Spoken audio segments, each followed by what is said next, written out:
Olá, boa tarde, sou o Dr. Antônio Martins de Farias, estou aqui mais uma vez para gravar um vídeo. Primeiro quero agradecer a Deus por estar vivo e a você, meu amigo, minha amiga, que tem dado seu like, tem feito seus comentários, tem dado seu dislike. Peço que continue, passe para um amigo, para uma amiga, para que o meu canal possa crescer cada vez mais.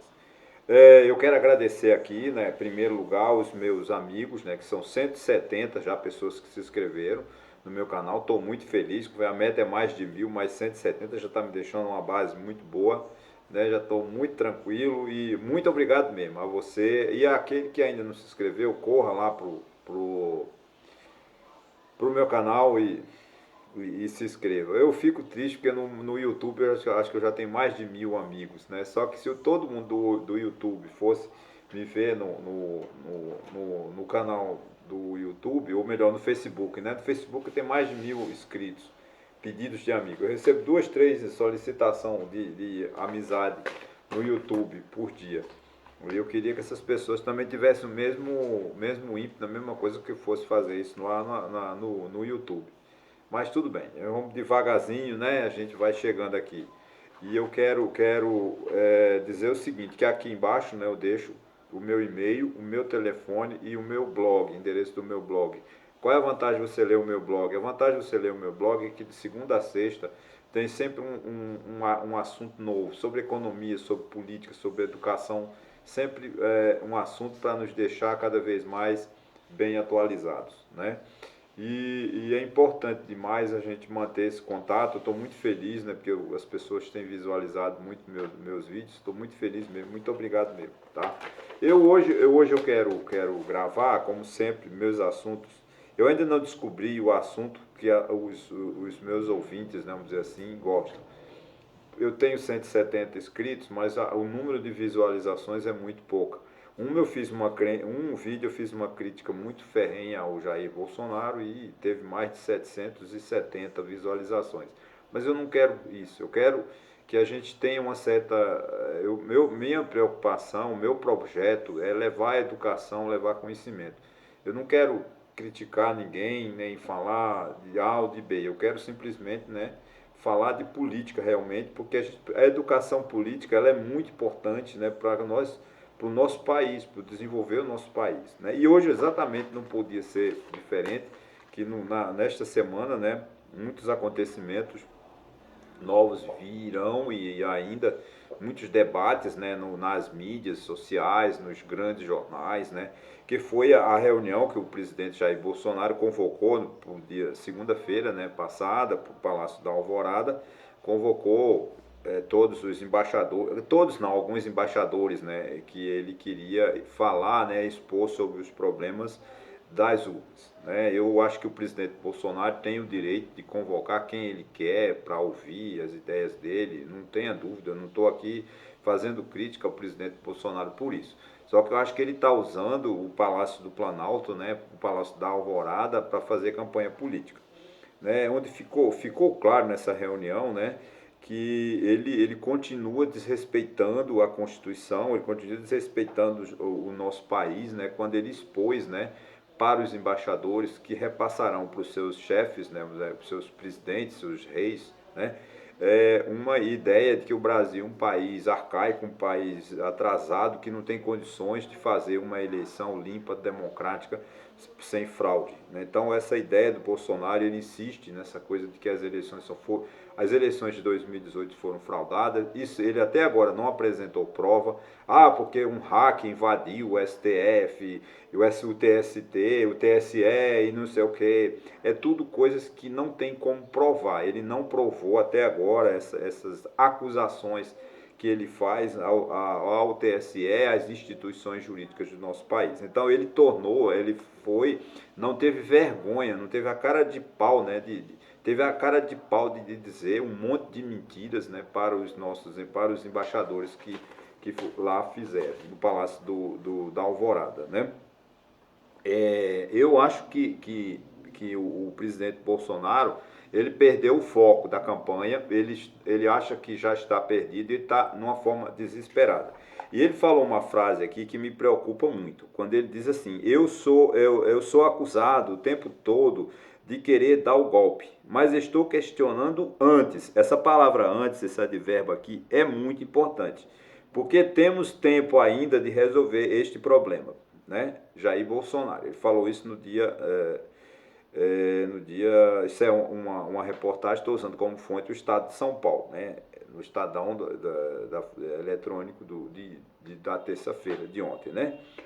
De 19/7/2022. Esse antes quer dizer o seguinte, quando ele diz assim, eu sou acusado de estar tentando dar um golpe, mas antes, ou seja, ele vai dar. Ele disse assim, eu vou dar um golpe. O que ele quer dizer? Eu não aceito o resultado das eleições. Tá, é um direito de Jair Bolsonaro não aceitar o resultado.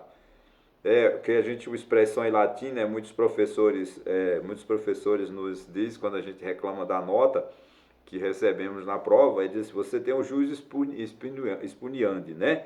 É o direito de reclamar, o direito de todo perdedor tem esse direito de reclamar, mas ele não pode, a partir disso, né, tomar atitudes que rompa o sistema democrático, o regime democrático de direito, o Estado democrático de direito. A gente vive sob o Estado democrático de direito numa Constituição que precisa ser respeitada. Infelizmente, para o presidente Bolsonaro, a Constituição não tem muito valor, né? Ele desrespeita diariamente, como se...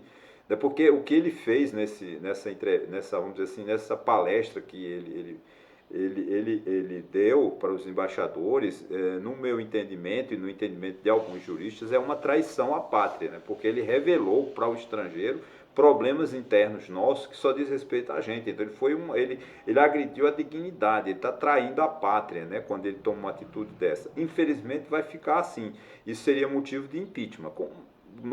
O impeachment precisa de alguns requisitos, que um deles seria a vontade política. Não temos, né, porque o nosso Congresso Nacional é o pior Congresso da nossa história. Então está em conjunto com Jair Bolsonaro. Não sei o que o Congresso quer, mas acho que estão só esperando que Jair Bolsonaro perca a eleição para o Centrão se projetar em cima de outro, que não sei se é o presidente Lula, se é a FIF, ou a FIF, lá eu falando de a FIF, se é o Ciro Gomes, se é a Simone Tebet, enfim, a gente não sabe ainda, porque as eleições não começaram, a campanha política não começou. Agora, que há por parte de Bolsonaro uma certa traição, ele traiu a pátria, né, quando ele rasgou a Constituição, porque ele não devia ter feito isso. Se ele quisesse, eu acho que o diálogo é essencial, né, ele precisa de trazer, né, ele convocasse o presidente do Tribunal, do Supremo Tribunal Federal, convocasse o presidente da Câmara, o presidente do Senado, o presidente do TSE, e fizesse uma reunião internamente ali no Palácio do Planalto, no Palácio da Alvorada ou em qualquer outro palácio de Brasília, no próprio Palácio da Justiça, né? Lá no Tribunal Superior Eleitoral, enfim, que são prédios enormes, tem espaço para isso. Mas não, ele preferiu chamar a atenção do mundo, né?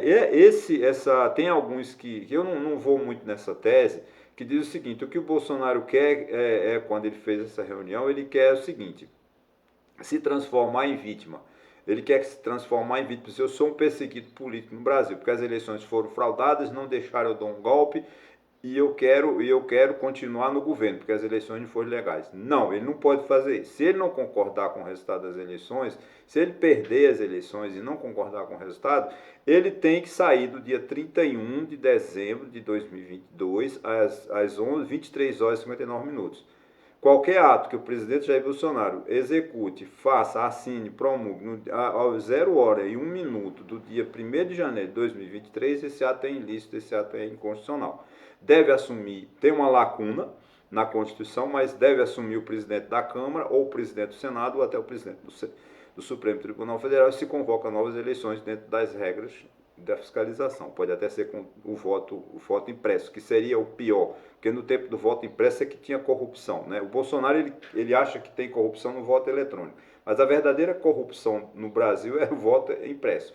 Ah, mas esse voto aqui não vai ser feito pelo eleitor, é a máquina que vai copiar. É a mesma coisa, vai ter na contagem, porque vai ter que, quando sair lá da impressora, nos TRS que vem lá o voto eletrônico mais os votos impressos, tem que passar obrigatoriamente por pessoas. E essas pessoas vão fraudar, vão burlar, como sempre fizeram costumeiramente. Então o voto impresso não é uma garantia de lisura nas eleições do Brasil. Não, o voto eletrônico é seguro? Claro que eu entendo que sim, mas É inviolável? Não. Mas para isso tem que é fundamental que Jair Bolsonaro não valoriza as instituições, né? Ele desmoraliza as instituições políticas. Por exemplo, nós temos uma autarquia, o Tribunal de Contas da União, que é o órgão autorizado por lei a ser o auditor de todos os atos praticados pela administração pública brasileira. E tem um relatório, um parecer do Tribunal de Contas que fez auditoria no sistema eleitoral, fez auditoria nas urnas e o Tribunal de Contas, por unanimidade, aprovou esse relatório dizendo: as urnas do Brasil estão aptas a receber os votos dos brasileiros no dia 2 de outubro de 2022 ou no dia 30 de outubro de 2022, quando a gente assiste, né? Isso agora é o que estou falando. Quando nós assistiremos o maior espetáculo democrático. Então não pode o presidente Jair Bolsonaro convocar a imprensa internacional e sequer mencionar um trabalho de eficiência, de lei, de competência, de reconhecimento internacional do Tribunal de Contas. E o Tribunal de Contas é um órgão do Estado, um órgão de respeito, um órgão que tem que ser cobrado, um órgão que tem que ser acreditado. Se o Jair Bolsonaro não acredita no Tribunal de Contas, se o Jair Bolsonaro não acredita no Supremo Tribunal Federal, se o Jair Bolsonaro não acredita no Poder Legislativo nem no Poder Judiciário, ele vai acreditar em quê? Né? Por que ele quer ficar tanta angústia de ficar no Palácio do Planalto se ele não gosta de governar? Nada para ele funciona.